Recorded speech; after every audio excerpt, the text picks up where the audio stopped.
اعوذ باللہ من الشیطان الرجیم بسم اللہ الرحمن الرحیم اللہم صلی علی سیدنا و مولانا محمد وعلی آل سیدنا و مولانا محمد وبارک وسلم وصلی علیہ۔ توقیر احمد سوال کرتے ہیں کہ ہم کیسے اللہ تعالیٰ کا محبوب بن سکتے ہیں؟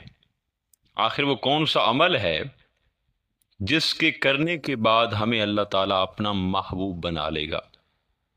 دیکھیے بھائی صاحب نے بہت اچھا سوال کیا ہے، اور میری کوشش ہوگی کہ اس کا جواب اور عمل آسان لفظوں میں اور آسان طریقہ سے دیا جائے، تاکہ ہر بندہ وہ عمل آسانی سے کر لے جس سے اللہ تعالیٰ اسے اپنا محبوب بنا لے، اسے محبوبیت کا مقام مل جائے۔ سامعین کرام، محبوب کا مطلب پیارا یا محبت کے قابل شخص کہلاتا ہے۔ اصطلاحی معنوں میں اس کا مطلب جو میں نے سمجھا وہ یہ کہ جو محبوب بن جائے اس سے اللہ تعالیٰ محبت کرنے لگ جاتا ہے، اور جس سے اللہ تعالیٰ محبت کرنے لگ جائے اس پر اپنی رحمتیں نازل کرنا شروع کر دیتا ہے، اس کے ظاہر اور باطن کو نکھارنا شروع کر دیتا ہے، المختصر اسے دنیا سے دور کر کے اپنے قریب کر لیتا ہے۔ اب ایک آدمی کیسے اللہ کا محبوب بن سکتا ہے؟ دیکھیے، دو چیزیں ایسی ہیں جس سے انسان اللہ تعالیٰ کا محبوب بن سکتا ہے۔ محبوبیت کے لیے یہ لازم اور ملزوم ہیں۔ نمبر 1، درود شریف کی کثرت۔ یہ پکی بات ہے کہ اللہ کا محبوب بننے کے لیے اللہ کی سنت پر عمل اور وہ کام جو اللہ کر رہا ہے ہمیں وہ کرنا ہوتا ہے۔ اللہ تعالیٰ کیا کر رہا ہے؟ اللہ تعالیٰ درود شریف پڑھ رہا ہے۔ اگر تم اللہ کے محبوب بننا چاہتے ہو تو تم بھی پڑھو۔ مولا کائنات حضرت علی رضی اللہ تعالیٰ عنہ فرماتے ہیں کہ ہر دعا اس وقت تک پردہ حجاب میں رہتی ہے کہ جب تک حضور نبی اکرم صلی اللہ علیہ وآلہ وسلم پر اور آپ کے اہل بیت پر درود نہ بھیجا جائے۔ سامعین کرام، قابل غور نکتہ یہ ہے کہ اگر دعا درود کے بغیر حجاب ہے تو آپ کی ہر عبادت، آپ کی پارسائی، آپ کا ذکر و نماز، نیک عمل بھی اس وقت تک حجاب ہی ہے جب تک کہ آپ درود شریف نہ پڑھیں۔ فرمان الہی اور احادیث مبارکہ کے مطابق یہ حقیقت واضح ہے کہ درود السلام ایک منفرد اور بے مثل عبادت ہے جو رضا الہی، قربت الہی اور قربت مصطفیٰ صلی اللہ علیہ وآلہ وسلم کا مؤثر ذریعہ ہے۔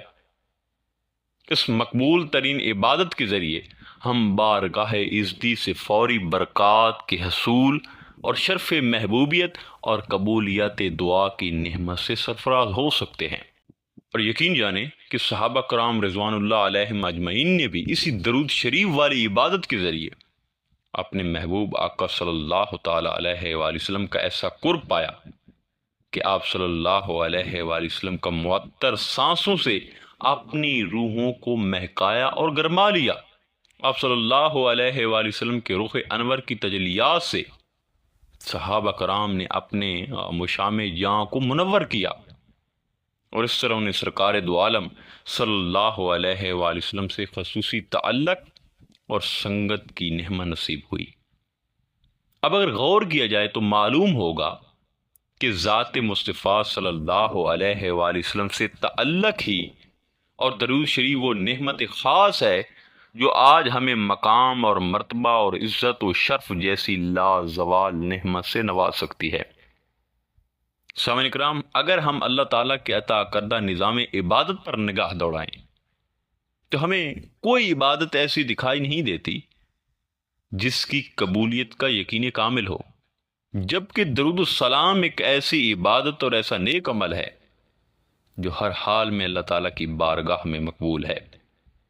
اسی طرح تمام عبادات کے لیے مخصوص حالت، وقت، جگہ اور طریقہ کار کا ہونا ضروری ہوتا ہے، جبکہ درود السلام کو جس حال اور جس جگہ بھی پڑھا جائے اللہ تعالیٰ اسے قبول فرما لیتے ہیں۔ یہی وجہ ہے کہ عاشقان مصطفیٰ صلی اللہ تعالیٰ علیہ وآلہ وسلم اپنی تمام تر عبادات کو اللہ تعالیٰ کی بارگاہ میں پیش کرتے وقت اول و آخر درود السلام کا زینہ سجا دیتے ہیں، تاکہ اللہ تعالیٰ اپنے محبوب صلی اللہ علیہ وآلہ وسلم کے نام کے صدقے ہماری بندگی اور عبادت کو قبول کر لے اور ہمیں اپنا محبوب بنا لے۔ لیکن مزہ اور زیادہ تاثیر حاصل کرنے کے لیے کچھ آداب اپنانا بھی ضروری ہے۔ سامعین کرام، درود پاک میں بیٹھنے والے تمام احباب کے لیے لازم ہوتا ہے کہ سب سے پہلے تو وہ غسل کرے۔ یہ ادب کا اعلیٰ مقام ہے۔ ویسے تو آپ باوضو بھی پڑھ سکتے ہیں، صاف ستھرا لباس پہنیں، خوشبو لگائیں اور ہمہ وقت باوضو رہیں اور نہایت ادب کے ساتھ درود شریف پڑھیں۔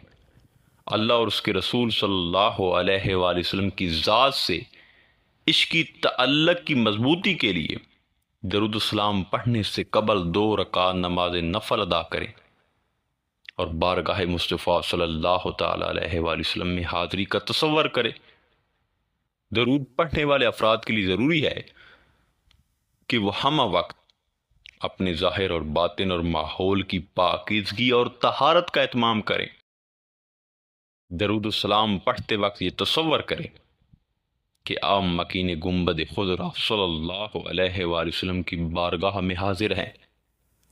درود پاک پڑھنے والے احباب کے لیے لازم ہے کہ وہ باقی وقت میں جو ہے گالم گلوچ نہ کرے، زبان کو پاک رکھے، کسی قسم کی فضول و دل آزار گفتگو نہ کرے، بلکہ زیادہ وقت اللہ اس کے رسول صلی اللہ علیہ وآلہ وسلم کے خیالات میں گم رہ کر جلوہ مصطفیٰ صلی اللہ علیہ وآلہ وسلم تلاش کرے۔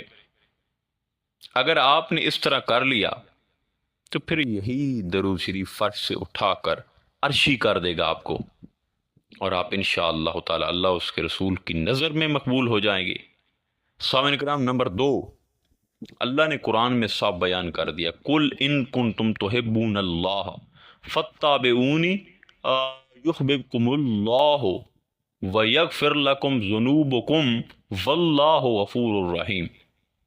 اگر کوئی کمی پیشی ہو جائے، غلطی ہو جائے تو اللہ سے دعا ہے کہ اللہ تعالیٰ مجھے معاف فرما دے۔ اے حبیب، آپ فرما دیں کہ اگر تم اللہ سے محبت کرتے ہو تو میری پیروی کرو، تب اللہ تعالیٰ تمہیں اپنا محبوب بنا لے گا اور تمہارے لیے تمہارے گناہ معاف فرما دے گا، اور اللہ نہایت بخشنے والا مہربان ہے۔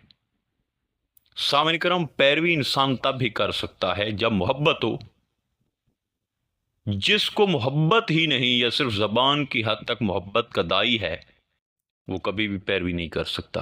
اس کی مثال مسلمان ہیں، ہم سب ہیں۔ جس سے پوچھو وہ نبی کریم صلی اللہ علیہ وسلم کا عاشق بنا ہوا ہے، نبی کریم صلی اللہ علیہ وسلم کے نام پر مر مٹنے کے لیے ویسے تو وہ تیار ہے، حج عمرے کے لیے بھی تیار بیٹھا ہے، لیکن کرپشن میں، برائی میں، سود خوری میں، ناحق لوگوں کا مال چھیننے بھی پہلے نمبر پر ہے، یعنی 2 نمبری میں بھی پہلے نمبر پر ہے۔ اب یہی بندہ عاشق رسول بھی ہے۔ دیکھیے، کبھی سوچا ہے کہ ہم کس کو دھوکہ دے رہے ہیں؟ ہم صرف زبان کی حد تک عاشق ہیں، لیکن یاد رہے کہ جب تک زبان اور قلب ایک جگہ پر جمع نہیں ہو جاتے، ایک جگہ پر قائم نہیں ہو جاتے، تو کام نہیں بنے گا۔ نبی کریم صلی اللہ علیہ وآلہ وسلم نے ارشاد فرمایا، تم میں سے کوئی شخص اس وقت تک مومن نہیں ہو سکتا جب تک کہ میں اس کے جو ہے والدین، اولاد اور تمام لوگوں سے بڑھ کر محبوب نہ ہو جاؤں۔ یعنی والدین، اولاد، میاں بیوی، بھائیوں، بہنوں، عزیز و اقارب، دوست احباب، خونی رشتوں، خاندانوں، مناسب اور دنیا کی کسی بھی شے کی محبت جو انسان کے دل کو مرغوب اور محبوب ہوتی ہے، جس کی طلب، رغبت اور محبت کی طرف انسان کا میلان اور جھکان ہوتا ہے، ان سارے میلانات اور رجحانات سے بڑھ کر حضور سے محبت کرنا یہ ایمان کی شرط ہے اور یہ محبوب ہونے کی شرط ہے۔ گویا جب تک کسی مسلمان کے دل میں کائنات اور جو ہے عالم خلق کی ساری محبتوں سے بڑھ کر حضور نبی کریم صلی اللہ علیہ وسلم کی محبت نہ ہو تو وہ مومن نہیں ہو سکتا، اور نہ ایسے شخص کو اللہ محبوب بنا سکتا ہے۔